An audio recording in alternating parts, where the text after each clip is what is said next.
And good evening, everybody. Thanks for joining us for the night team. I'm Connie Leonard. Well, the heat was unbearable today, and tomorrow we're expecting more of the same. It's why we've declared another weather impact alert day. Meteorologist Matt Rutkin joining us now. So, Matt, when can we finally expect some relief? Hang in there, Connie. We're very, very close. We've got one more day of what looks to be likely record-breaking temperatures. It's hot today, obviously. 102, the official high. That broke the record for today's day, but also was the last time we've seen it this hot since 2012. That was 12 years ago.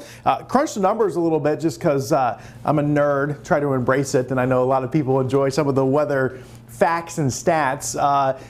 About 1/6 of our summers that date back to the 1800s have a temperature of 102 or hotter. So this is relatively rare. Obviously, it's been 12 years.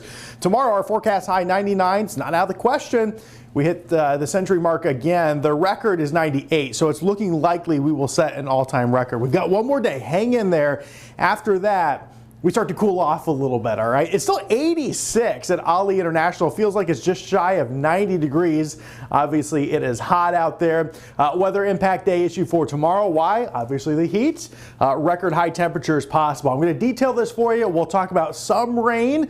I know a lot going on this weekend and some relief in the temperatures. All that's coming your way here in about 15 minutes. All right. Sounds good. Thank you, Matt. The temperatures at Louisville's airport reached 102 degrees. It's the first time it reached triple digits in Louisville since 2022, and it's the hottest day in the city since 2012. And tonight, despite the sweltering heat, student athletes were back at it. The night team's Taylor Woods and photojournalist Aspen Hester found out how everyone is keeping cool in this heat. As the temperatures hit record highs, coaches and athletic directors are making sure athletes are well hydrated as they brace the heat.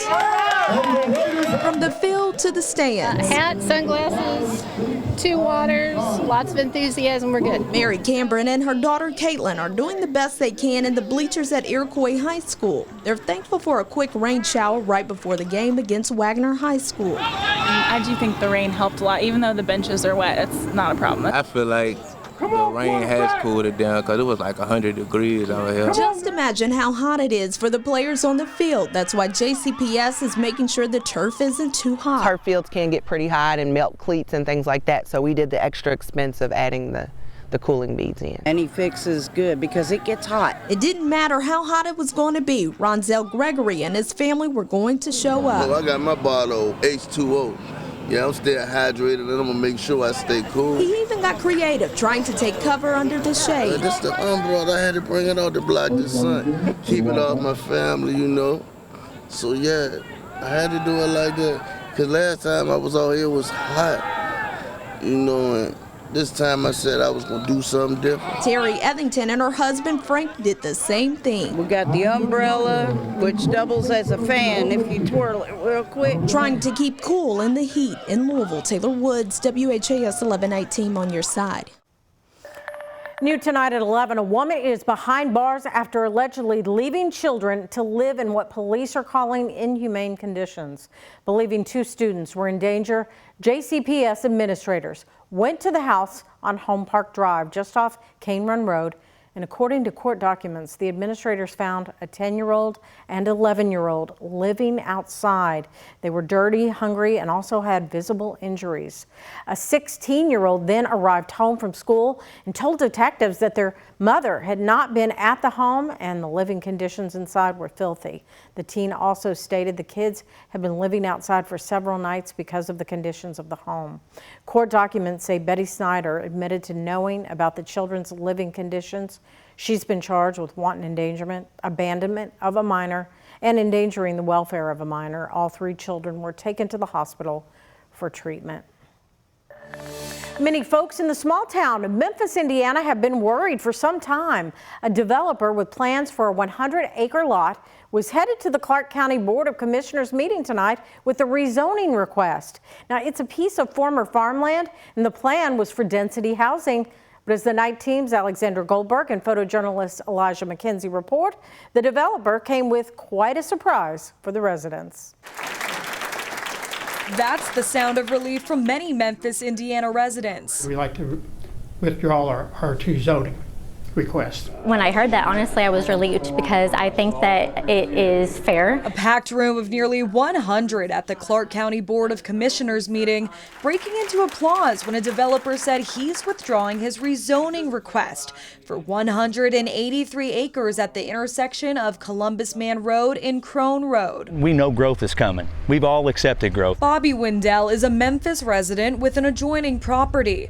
His concern was the magnitude of the proposed development. If we're going to inconvenience it, let's do it in stages to where we don't put 1,000, double and triple in the population right just off of one 200-acre tract. I feel like it's a compromise for everybody involved. Memphis resident Kara Kennedy is calling it a win for residents protesting against an agreement that would have turned nearly 200 acres of farmland into housing. Her family has lived near the proposed development for 37 years. And it was important to get involved to be able to protect that, not only for my parents and my family, but for the piece of the home that I hold in my heart. Developer Jeff Corbett compromising with residents by shrinking the size of the proposed subdivision. The small town of Memphis is home to about 1,000 residents, and the developer we spoke with tonight after the meeting says his goal is to build about 500 single-family units in this proposed subdivision. Although I will say I think that that's a large amount for the rural area that it's in, but 500 compared to the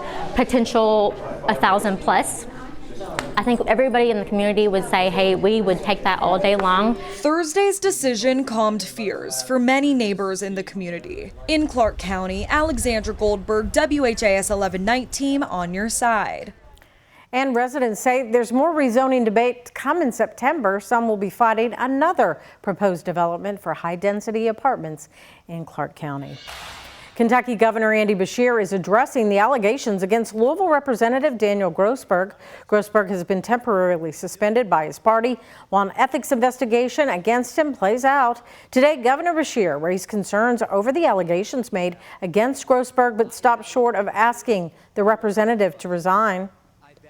I hope Representative Grossberg is giving serious thought and having discussions with family members about whether a public office is the best or most appropriate place for him to be at this time. Now, through his lawyer, Grossberg pushed back against some of the allegations earlier this month, saying he did not act inappropriately toward women or use his office for personal gain. One man is in jail, another in the hospital after the chaos that ended in an officer-involved shooting at the Outer Loop Walmart. Now, it started as a pursuit by Kentucky State Police Wednesday and ended with an armed man jumping into a woman's car in the pharmacy drive-thru. Police said the suspected driver, Jeremy Bozarth, surrendered to Metro Police once he was cornered and told them he didn't know his passenger. Bozarth pleaded not guilty in court this morning. Given the circumstances and that the fact that he fled from police on the Gene Snyder in a time of high traffic, and the fact that the officer said he was driving erratically in and out of traffic, he's lucky he's not here on more serious charges, quite frankly. So, Bozarth is being held on a $50,000 bond. He's due back in court September 6th. The suspect, who was shot by police, is expected to survive. He has not been identified. A Henry County pharmacy has been ordered to stop compounding medication after 3 children ended up in the ICU. The Kentucky Board of Pharmacy alleges MedSafe made a medication error when the 3 children were dispensed clonidine. Now, the incident started Sunday with a warning from Henry County EMS. Investigators from the Board of Pharmacy said several areas at the store were not compliant with standards, including lack of training, lack of oversight, missing documentation. The board voted yesterday that MedSafe cease all compounding of medication. According to the report, the investigation into the incident is still ongoing, but they believe that only the 3 children were impacted by the error. New tonight, JCPS is beginning its stipend program, but only for a limited amount of parents to start. Eligible parents at Butler, Carter Elementary, Foster Traditional, Newburgh Middle, and Valley High can begin signing up for transportation stipends now. In a letter sent to parents, JCPS says the pilot program will allow them to make necessary adjustments before rolling it out to all eligible parents. In southern Indiana, some families spent the morning searching through debris after fire destroyed the apartment building they were living in New Albany. Officials say everyone made it out alive, but as one man tells us, it was a close call. Mike Roberts had to get 13 stitches after he leapt off his second-floor balcony and cut open his calf to escape the fire in the 16-unit building. Right here. It saved my fall for the most part. I hit it in the bush and then I kind of fell in the yard. I told my mom I'm going to go hug that tree when I can get over there. Well, Roberts was the only person injured. Many of the residents we spoke to say the complex has promised them new units. The Red Cross gave overnight rooms to 6 people. The organization expects more folks will also need some help. We're seeing the push to get financial assistance to hundreds of Louisville seniors ahead of a major relocation from their longtime homes. Today, social workers talked to Dusker Manor residents on site as the city continues with plans to demolish the housing complex. Voluntary move-outs are already underway, but the city can't proceed with full relocations until HUD approves their plan. Another speed bump for residents is the back rent that's accumulated since 2020. And with residents eager to leave the doomed complex, social workers were there to offer financial help. It's not the home that I first moved into. Gotta stay clean.